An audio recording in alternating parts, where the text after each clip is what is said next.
எல்லாருக்கும் வணக்கம். Welcome to ராகுல் ஆர்கேஸ் சேனல். இன்னைக்கு நம்ம பேசிக் ஸ்ட்ரக்சர் ஆஃப் த கான்ஸ்டியூஷன்ங்கிற டாபிக் தான் பாலிட்டியில லட்சுமி காந்த் புக்கை பேஸா வச்சு பார்த்துட்டு இருக்கோம். அதுல இன்னைக்கு basic structure of the constitution தான் பார்க்க போறோம். பேசிக் ஸ்ட்ரக்சர் எதை பத்தி சொல்லுதுன்னா, அரசியலமைப்பு உணர்வை அழிக்காம இருப்பதை உறுதி செய்வதற்காக கொண்டு வரப்பட்டது தான் பேசிக் ஸ்ட்ரக்சர். அது எங்க தோன்றிச்சு, அந்த emergence of the basic structure எங்க இருந்து ஆரம்பிச்சுன்னு பாத்தீங்கன்னா, ஃபண்டமெண்டல் ரைட்ஸை பார்லிமெண்ட்னால சட்ட திருத்தங்கள் மூலமா மாற்ற முடியுமாங்கிற அந்த கேள்வியில இருந்து தான் தோன்றுச்சு. சங்கரி பிரசாத் கேஸ்ல அதை கொண்டு வந்திருப்பாங்க. அப்போ பார்லிமெண்ட் அமெண்ட்மெண்ட் மூலமா ஃபண்டமெண்டல் ரைட்ஸ் 368 ஆர்டிகல்ஸ் 368 படி மாற்ற முடியுமான்னு கேட்டதுக்கு அவன் ரூலிங்ல தீர்ப்பு ஆமா மாற்ற முடியும்னு சொல்லியிருக்காங்க. அதே மாதிரி ஆர்டிகல் 13ங்கிற லாங்கிற எதை குறிக்கினா சாதாரண சட்டங்களை மட்டுமே குறிக்கும், அரசியலமைப்பு திருத்த சட்டங்களை குறிக்காதுன்னு சொல்லியிருப்பாங்க. நெக்ஸ்ட் பேஜ் பாருங்க.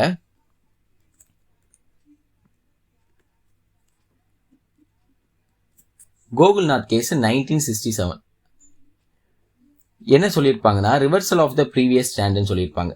அதாவது அடிப்படை எஸ்சி ஹெல்த் ஃபண்டமெண்டல் ரைட்ஸ் புனிதமானவை மற்றும் மாற்ற முடியாதவைன்னு சொல்லியிருப்பாங்க. அங்கே என்ன மாற்ற முடியும்னு சொல்லியிருப்பாங்க. அதே மாதிரி இதை ரிவர்சல் ஸ்டாண்ட் எடுத்திருப்பாங்கன்னு சொல்கிறாங்க. லாஜிக்காக என்ன சொல்கிறாங்கன்னு பார்த்தீங்கன்னா, லாங்கிறது ஆர்டிகல் 30ங்கிறது parliament cannot abridge or take away. லாங்கிறது வித்தின் ஆர்டிகல் 13க்குள்ளே தான் அந்த சட்டங்கிறது அமையுங்கிறது அதை சொல்லியிருப்பாங்க. அதே மாதிரி பார்லிமெண்ட் ஃபண்டமெண்டல் ரைட்ஸை மாற்ற முடியாதுன்னு சொல்லியிருப்பாங்க. பார்லிமெண்ட் ரியாக்ஷன், நாடாளுமன்றத்து எதிர்வினை என்னவா இருந்திருக்குன்னா, 24 அமெண்ட்மெண்ட் ஆக்ட் 1971 படி இதில் நாடாளுமன்ற அடிப்படை உரிமைகளை பறிக்க முடியும் என்றும் உறுப்பு 13 உறுப்பு ஆர்டிகல் 13 மற்றும் ஆர்டிகல் 368க்கு பொருந்தாது அது அப்படின்னு சொல்லிட்டாங்க. அதுக்கு எதிர்வினையா நாடாளுமன்றத்தில் சொல்லியிருப்பாங்க. அப்புறம் கேஸை பாரதி கேஸ் 1973 வந்திருக்கும்.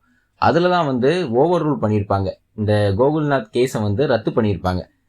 கோலக்நாத் கேஸை ரத்து பண்ணிட்டு 24 அமெண்ட்மெண்ட் அதை அப்ஹல்ட் பண்ணி அப்புறம் டாக்ட்ரைன் ஆஃப் பேசிக் ஸ்ட்ரக்சர்னு சொல்லிட்டு ஒரு இது கொண்டு வருவாங்க. ஓகே, இதுதான் பேசிக் ஸ்ட்ரக்சரை எப்போவுமே நம்ம மாற்ற முடியாது. Parliament can amend any part of the constitution சொல்லிட்டாங்க.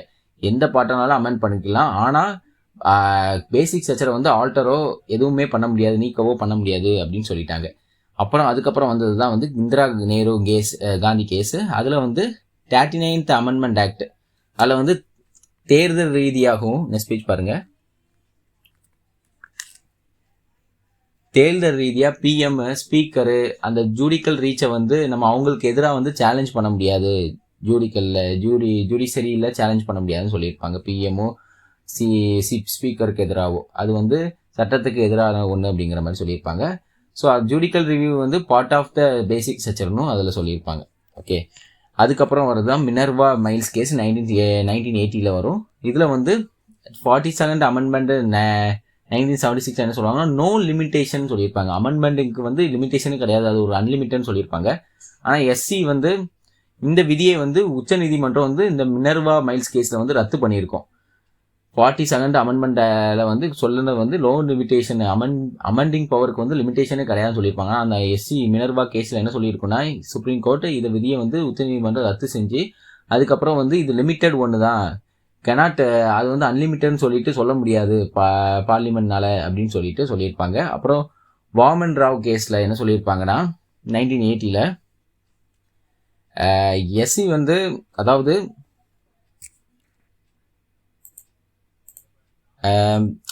பேசிக் ஸ்ட்ரக்சர் எப்போ அப்ளை ஆகும்னா, கேஸுக்கு அப்புறம் தான், ஒன்லி கேஸுக்கு அப்புறம் வர்றது தான் பேசிக் ஸ்ட்ரக்சர் அமையும், அப்ளை ஆகும். அதாவது April 24, 1973 ஆஃப்டர் தான் அது அப்ளை ஆகும். அதுக்கு முன்னாடி உள்ளதுக்கெல்லாம் பேசிக் ஸ்ட்ரக்சர் அப்ளை ஆகாது அப்படின்னு சொல்லியிருப்பாங்க. நெக்ஸ்ட் பேஜ் பாருங்க.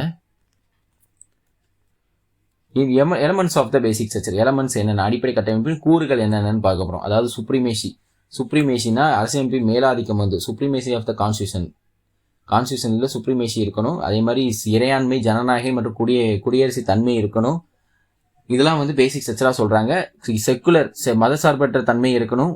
அப்புறம் ஜுடிஷரி, லெஜிஸ்லேட்டிவ், எக்ஸிக்யூட்டிவ் எல்லாமே செப்பரேஷன் ஆஃப் பவர். ஒரு இதில் ஒரு இது இன்னொரு இது கூட தலையிடக்கூடாது.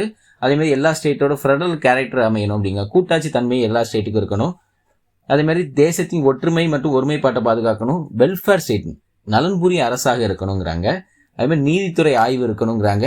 தனிநபரின் சுதந்திரம் மட்டும் கண்ணியம் இருக்கணுங்கிறாங்க. நாடாளுமன்ற ஆட்சி முறை இருக்கணுங்கிறாங்க. Parliament system இருக்கணுங்கிறாங்க. அதே மாதிரி சட்டத்தின் ஆட்சி இருக்கணும், ரூல் ஆஃப் த லா இருக்கணுங்கிறாங்க. ஓகே, ஸ்பீச் பாருங்க. அதுக்கப்புறம் இலக்கணம் மற்றும் சமநிலை, அதாவது ஹார்மோனி அண்ட் பேலன்ஸ். எதுக்கு இடையிலனா ஃபண்டமெண்டல் ரைட்ஸுக்கும் டைரக்டிவ் பிரின்சிபலுக்கும் இடையில ஒரு ஹார்மோனி அண்ட் பேலன்ஸ் இருக்கணுங்கிறாங்க. ஈக்குவாலிட்டி இருக்கணுங்கிறாங்க. சுதந்திரம் மற்றும் நியாயமான தேர்தல் இருக்கணுங்கிறாங்க. நீதித்துறையின் சுதந்திரம் இருக்கணுங்கிறாங்க. ஓகே, நீதித்துறையின் சுதந்திரத்தை தான் ஒரு நாட்டுக்கு ரொம்ப முக்கியமானது. அதுதான் நீதித்துறையின் செயல்பாட்டை நிர்ணயிக்கும். அதுதான் நாட்டோட செயல்பாட்டையும் நிர்ணயிக்கும். ஸோ நீதித்துறை சுதந்திரம் இருக்கணுங்கிறாங்க. அதே மாதிரி limited power of parliament to amend the constitution. Limited power தான் இருக்கணும், அன்லிமிடெட் பவர் இருக்கக்கூடாது பார்லிமெண்ட்டுக்கு. எதனாலும் ஃபண்டமெண்டல் ரைட்ஸ் பேசிக் ஸ்ட்ரக்சர் கூட மாற்றக்கூடிய பவர்லாம் இருக்கக்கூடாது. Limited power of the parliament தான் இருக்கணுங்கிறாங்க. எஃபெக்டிவ் ஆக்சஸ் டு ஜுடிஷியல், அதாவது நீதிக்கான பயனுள்ள அணுகல் இருக்கணுங்கிறாங்க. எல்லாரும் ஆக்சஸ் நீதித்துறையை ஈஸியாக பண்ணக்கூடிய அளவுக்கு இருக்கணுங்கிறாங்க. அப்போதான் நீதியை தேடி எல்லாரும் போக முடியும். அதே மாதிரி நீதி எல்லாருக்கும் கிடைக்கும். அதுக்கப்புறம் பிரின்சிபல் அண்ட் ஃபண்டமெண்டல் ரைட்ஸ், அதாவது அடிப்படை உரிமைகள் அடிப்படையாக இருக்கணும். அடிப்படை உரிமைகளுக்கே அடிப்படையாக இருக்கணும்பாங்க. அதே மாதிரி power of the supreme court article 332, 136, 144, 142 இதெல்லாம் சேஞ்ச் பண்ண முடியாது. அதே மாதிரி power of the high courts article 226, 227 இதெல்லாம் சேஞ்ச் பண்ண முடியாது சொல்லியிருப்பாங்க. அதுமாதிரி பரிணாமத்தை பார்த்தீங்கன்னா, அதாவது evolution of the basic structure of the constitution, அதோட பரிணாம வளர்ச்சி பேசிக் ஸ்ட்ரக்சர்னு பார்த்தீங்கன்னா எப்போ இருந்து ஆரம்பிச்சதுன்னா, நெக்ஸ்ட் பேஜ் பாருங்கள். ஃபஸ்ட்டு கேசவந்த பாரதி கேஸில் ஆரம்பிச்சிருக்கோம். பரிணாம வளர்ச்சி பேசிக் ஸ்ட்ரக்சர் எங்கேருந்து ஆரம்பிச்சிருக்குன்னா, ஃபஸ்ட்டு கேசவந்த பாரதி கேஸ்லேருந்து ஆரம்பிச்சிருக்கோம். அதில் என்னென்ன பரிணாம பேசிக் ஸ்ட்ரக்சராக என்னதெல்லாம் எலமெண்ட்ஸ்லாம் சொல்லியிருப்பாங்கன்னா, ஒரு 9 எலமெண்ட்ஸும் சொல்லியிருப்பாங்க. அது என்னென்னு கொடுத்துருக்காங்க, அதை பார்த்துக்கோங்க. நெக்ஸ்ட் பேஜ் பாருங்கள். அதுக்கப்புறம் இந்திரா காந்தி கேஸில் கிட்டத்தட்ட ஒரு 6 பேசிக் ஸ்ட்ரக்சராக சொல்லியிருப்பாங்க. அதையும் பார்த்துக்கோங்க. நெக்ஸ்ட் பேஜ் பாருங்கள். அப்புறம் மினர்வா மைல்ஸ் கேஸில் ஒரு 3 சொல்லியிருப்பாங்க. Judicial review, limited power of parliament to amend the constitution, harmony and balance இருக்குன்னு சொல்லிட்டு மினர்வா மைல்ஸ் கேஸில் சொல்லியிருப்பாங்க.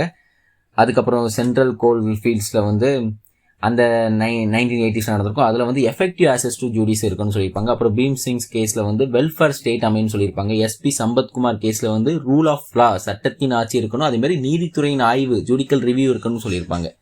நெக்ஸ்ட் பேஜ் பாருங்க. அப்புறம் சம்பமூர்த்தி கேஸ், ஓகே, சம்பாமூர்த்தி கேஸில் அதே தான் சொல்லிடுவாங்க. இந்த சட்டத்தின் ஆட்சி இருக்கணும், நீதித்துறை ஆய்வு இருக்கணும். அதே மாதிரி டெல்லி ஜுடிக்கல் சர்வீஸ் அசோசியேஷன் கேஸில் power of the supreme court article இதெல்லாம் பேசிக் ஸ்ட்ரக்சரில் வரும்னு சொல்லியிருப்பேன். எதுலாம்னா power of the supreme Court அந்த ஆர்டிகல் 32 ஆல்ரெடி நம்ம பார்த்தோம்.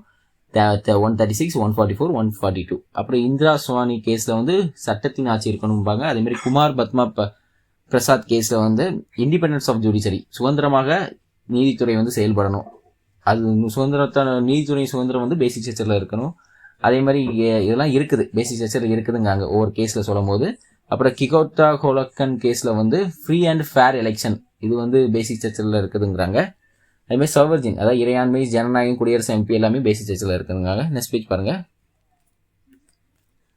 ரகுநாத் ராவ் கேஸில் principle of quality, unity and integrity of, அதாவது சமத்துவ கொள்கை, இந்தியாவின் ஒற்றுமை மற்றும் ஒருமைப்பாடு எல்லாம் பேசிக் ஸ்ட்ரக்சரில் இருக்குங்கிறாங்க. அப்புறம் எஸ்ஆர் பொம்மை கேஸில் ஃபெர்லைசேஷன், செகுலேஷன், டெமோக்ரஸி, அதாவது கூட்டாட்சி முறை, மதசார்பின்மை, ஜனநாயகம், தேசியத்தின் ஒற்றுமை மற்றும் ஒருமைப்பாடு, சமூக நீதி, நீதித்துறையின் ஆய்வு எல்லாமே பேசிக் ஸ்ட்ரக்சர்லன்னு சொல்கிறாங்க.